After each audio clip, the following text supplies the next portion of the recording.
Okay, today's date 50. 50. 50 days. 10 left. 10 days. 10 days left. Actually, day 50 is over almost, so Right. tomorrow it's 9 days. Right. Yippee. What? Nothing. I'm just thinking about it. Oh, Relax, relax. I'm relaxed. Rufus is relaxed. Okay, what are we talking about tonight? I don't know. What do you want to talk about? How do you feel? Better. I feel craving less. More used to not eating. So, are you having any cravings?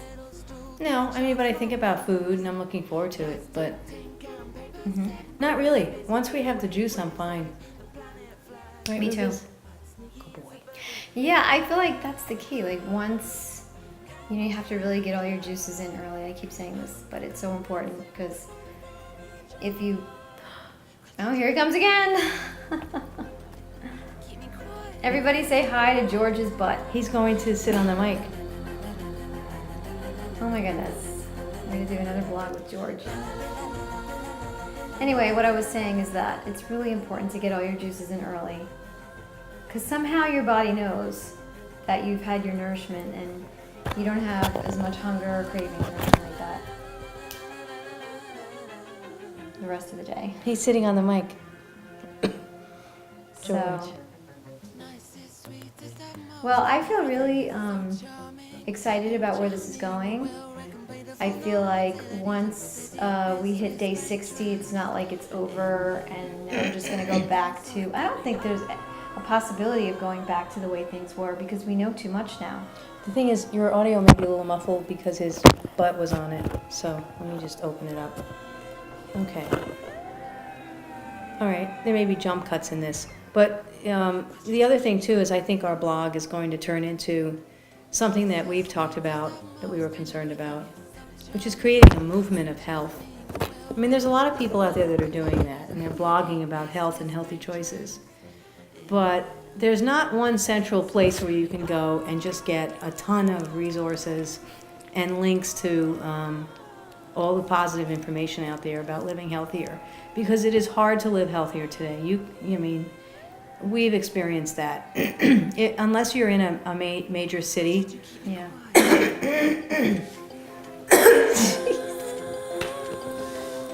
We're never going to get this done. Let's just start over. We're going to start over.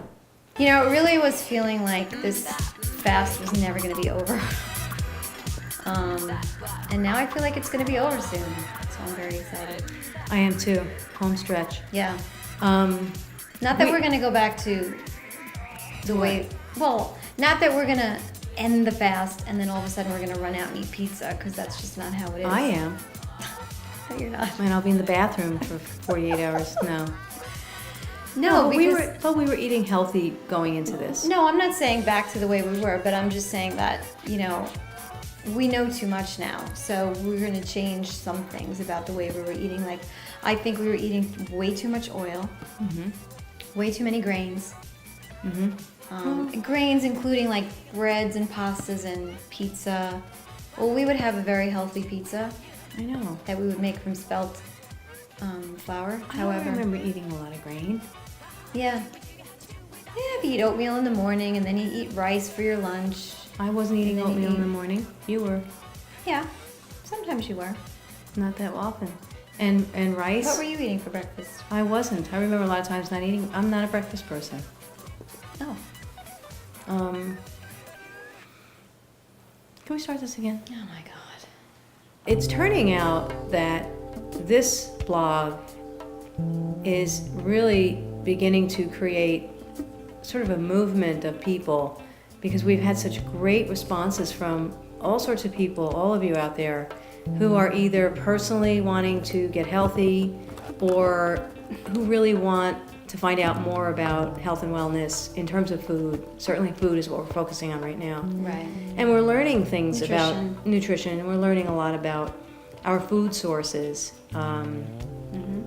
and possibly how sometimes our food sources are not as healthy as we think. So this blog is going to continue after we finish our 60 days and we're adapting to a new way of eating. We're going to continue, and we're going to continue to flow the information as we find it, because it pertains to majority of the projects that we're working on.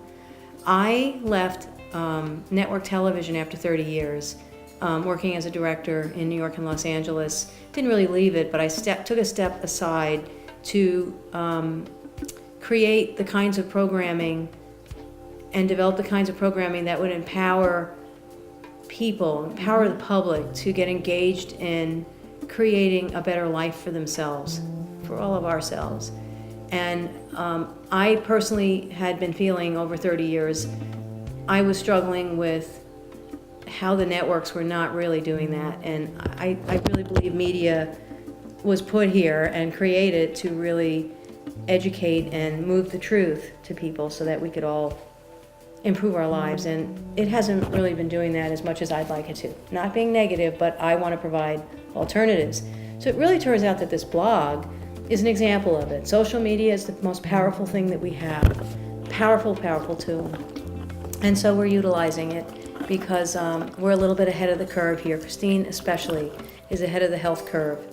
And we're hoping that we can just keep spoon feeding as much truthful, positive information to all of you and more people out there. Spread the good word, spread the information, and participate in creating your own healthy life, because it's really important that we all do that right now. Because we can't depend on anybody to do it for us, that's for sure. No. And we have to be really well educated about, as Mary was saying, like where our food is coming from really, and what's happening to it on the way to us, and what ingredients are going into it. You want to try and eat as much local, organic, non-processed food as absolutely possible. Definitely to be as healthy as you can. I mean, it's possible to do that. The juicing is really just the beginning.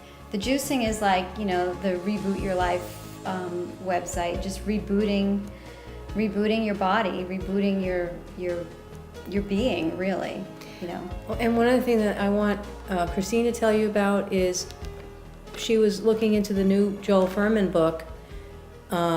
Explain to me when you came home. I don't know if it's the new Joel Fuhrman book, but it's one of the Joel Fuhrman books. It's called Eat for Health. And he did write the book after the book Eat to Live, which is a book that we recommend on the website. And basically I just picked it up in Barnes & Noble and started looking at it and read the part where he said that, this lifestyle is not for the masses. Because which lifestyle? The lifestyle of eating a plant-based, whole food, vegan, diet, organic fruits and vegetables and nuts and seeds and, plants basically, is not for everyone, because most people are addicted to the foods that they're eating, the substances that they're eating, which may or may not actually be food.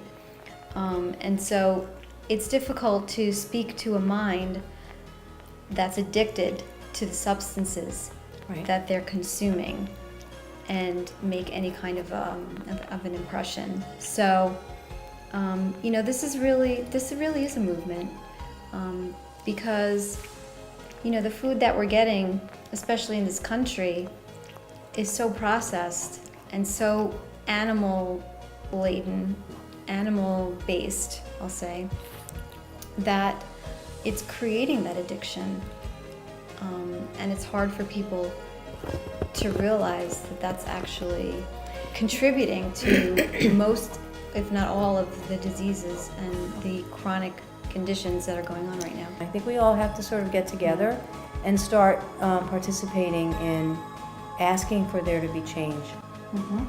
The way we began. Yeah, definitely. All right, so we'll see you on day 9. Day 51. I meant, oh my gosh. Thank goodness it's not day 9. Thank you. Oh my God, day 9. No. I couldn't.